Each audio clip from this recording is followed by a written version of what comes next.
नमस्कार दोस्तों, सभी पढ़ने वाले विद्यार्थियों का हमारे YouTube चैनल पर स्वागत है। आज हम पढ़ेंगे केंद्रीय मंत्रिपरिषद और उसके अंग मंत्रिमंडल के बारे में।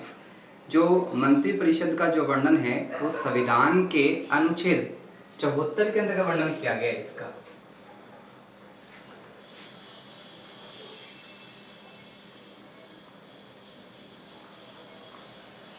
जो मंत्रिपरिषद है उसका जो प्रधान होता है वो होता है प्रधानमंत्री। ध्यान रखना, मंत्रिपरिषद का जो प्रधान होता है वो होता है प्रधानमंत्री।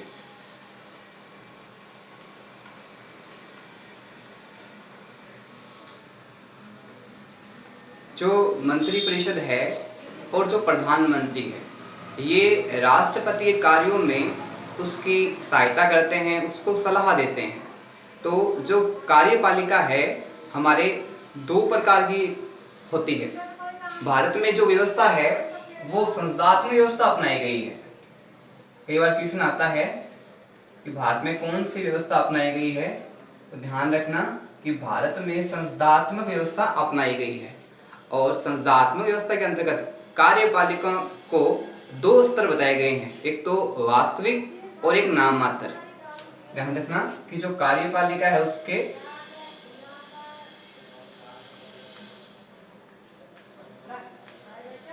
दो स्तर बताए गए हैं। एक तो होती है वास्तविक,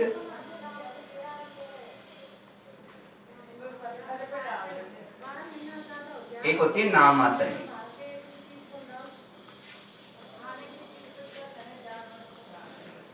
जो नाम मात्र की कार्यपालिका है उसका जो संवैधानिक प्रधान है वो होता है राष्ट्रपति।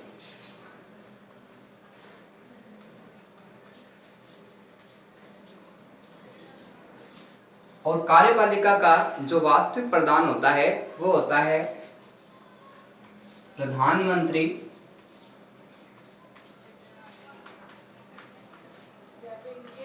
और उसकी मंत्रिपरिषद।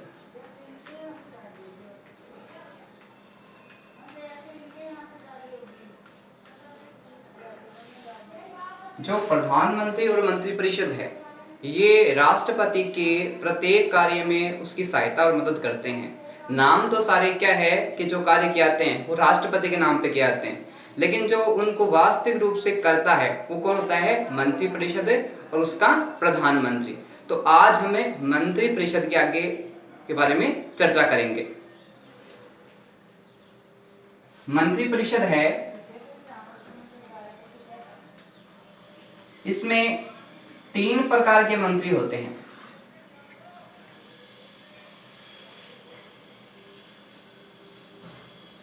पहले जो मंत्री है उन्हें बोलते हैं कैबिनेट मंत्री।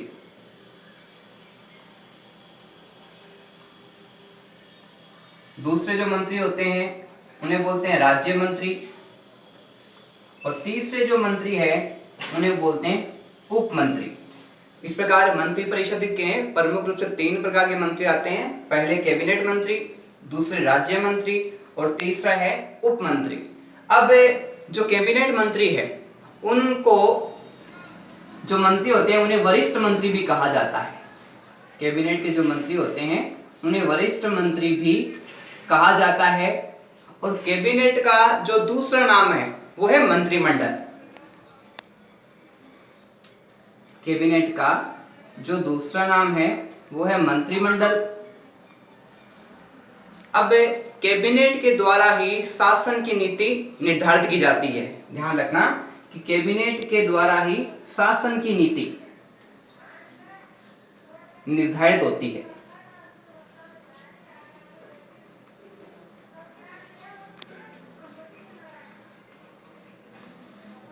अब ये तो हो गए कैबिनेट मंत्री। कैबिनेट मंत्री के बाद में आते हैं राज्य मंत्री। राज्य मंत्री होते हैं, ये भी 2 प्रकार के होते हैं। पहले स्वतंत्र प्रभार वाले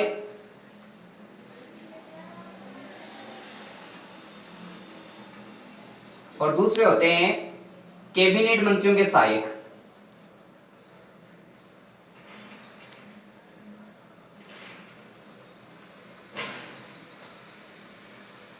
जो स्वतंत्र प्रभार वाले जो मंत्री होते हैं इनको अलग से विभाग मिला होता है, जिसके प्रधान क्या है कि ये मंत्री स्वयं भी होते हैं।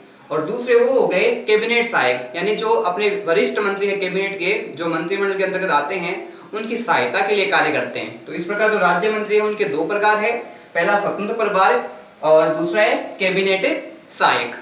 तीसरे होते हैं उप मंत्री, ये प्रशासनिक अधिकारी होते हैं, एक प्रकार से प्रशासनिक अधिकारी।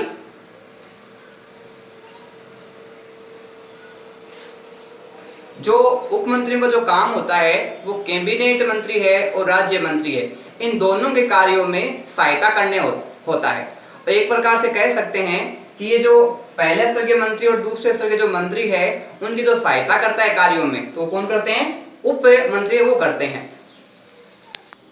अब आगे है कि मंत्री परिषद में शामिल कौन कौन होते हैं, तो इसका एक छोटा सा डायग्राम है, वो समझने का प्रयास करते हैं। मंत्री परिषद का जो प्रमुख केंद्र बिंदु होता है वो होता है प्रधानमंत्री।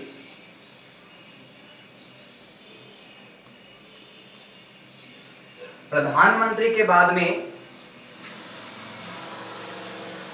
जो इसकी मंत्री परिषद है, इसमें आते हैं कैबिनेट मंत्री। कैबिनेट मंत्री, कैबिनेट मंत्रियों के बाद में इसमें आते हैं राज्य मंत्री, और राज्य मंत्री के बाद में इसमें आते हैं उप मंत्री।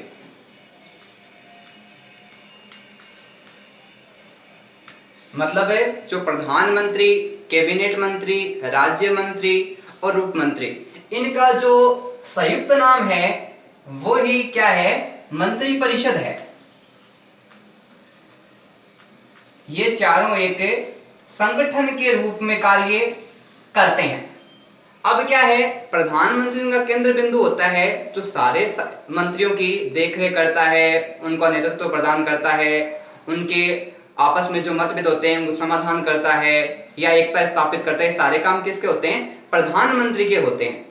अब बात करते हैं अपने कि मंत्री परिषद और मंत्रिमंडल में क्या अंतर है। मंत्री परिषद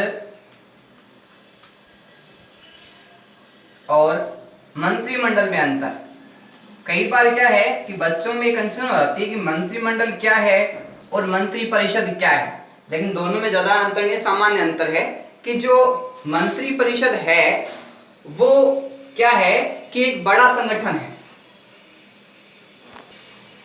मंत्री परिषद क्या है, एक बड़ा संगठन है, और मंत्रिमंडल है वो मंत्री परिषद का ही एक अंग है, यानी इसका भाग है। मंत्री परिषद में से ही क्या निकली है, मंत्रिमंडल निकला है। अब जो मंत्री परिषद है इसकी जो सदस्य संख्या अधिक होती है, ध्यान रखना कि मंत्री परिषद की सदस्य संख्या क्या होगी, अधिक होती है, जबकि मंत्रिमंडल है उसकी जो सदस्य संख्या क्या होती है, कम होती है। मंत्री परिषद है उसमें अधिकतम 70 से 80 मंत्री हो सकते हैं, जबकि जो मंत्रिमंडल है उसमें अधिकतम है 15 से 20 मंत्री होते हैं। मंत्री परिषद की जब बैठक होती है तो इसमें तीनों स्तर के मंत्री, जैसे कैबिनेट, राज्य, उप मंत्री प्लस प्रधानमंत्री सम्मिलित होते हैं। जब मंत्री परिषद जब बैठक होगी तो इसमें तीनों स्तर के जो मंत्री हैं वो शामिल होंगे, साथ में कौन शामिल होगा, प्रधानमंत्री भी। लेकिन जब मंत्रिमंडल की जब बैठक होती है तो इसमें ध्यान रखना कि जो मंत्रिमंडल के जो मंत्री है, जिन्हें हम कैबिनेट मंत्री भी कहते हैं, वो और प्रधानमंत्री शामिल होते हैं प्रमुख रूप से।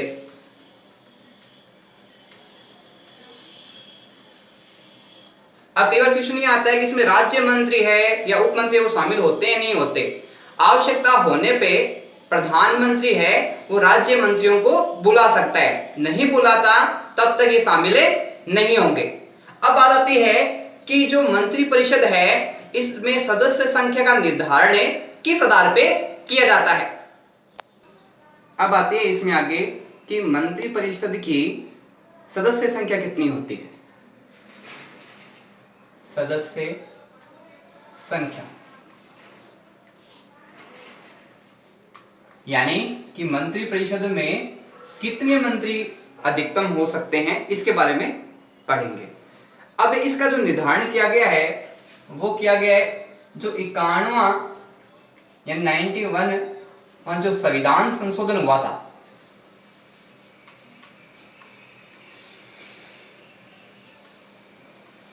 ये 2003 में हुआ था। ध्यान रखना, कई बार क्वेश्चन भी आता है कि जो 91 में जो संविधान संशोधन हुआ था ये कब हुआ था, तो ध्यान रखना 2003 में हुआ था। इसके आधार पे ये निर्धारित किया गया था कि जो लोकसभा की सदस्य संख्या है, लोकसभा की जो सदस्य संख्या है उसका जो 15% होगा वही संख्या किसकी होगी, मंत्री परिषद की होगी। अब आपको पता ही है कि लोकसभा में वर्तमान समय में संख्या कितनी है, 545 सदस्य हैं और 545 जो सदस्य हैं उनका अधिकतम कितना प्रतिशत है वो मंत्री परिषद में हो सकता है। तो ध्यान रखना कि जो 15% है वो उसमें हो सकता है, किसमें, मंत्री परिषद में। तो 545 का जो 15% होगा वो लगभग होगा कि जो 81 सदस्य हैं अधिकतम, न्यूनतम नहीं, ध्यान रखना ये अधिकतम है मंत्री परिषद में हो सकते हैं, इससे अधिक नहीं हो सकते। और आवश्यकता पड़ने पर क्या है कि प्रधानमंत्री है वो उन मंत्रियों के विभाग परिवर्तन भी कर सकता है और सिफारिश करके उनको पद से हटा भी सकता है। हमारे द्वारा दी गई जानकारी आपको कैसी लगी इसके बारे में कमेंट में अपने विचार जरूर बताएं और हमारे चैनल को अधिक से अधिक लाइक सब्सक्राइब कीजिए और बेल आइकन को दबाना भी न भूलें ताकि हमारे द्वारा जो भी वीडियो है अपलोड किए आते हैं वो आप तक पहुंच सके। धन्यवाद।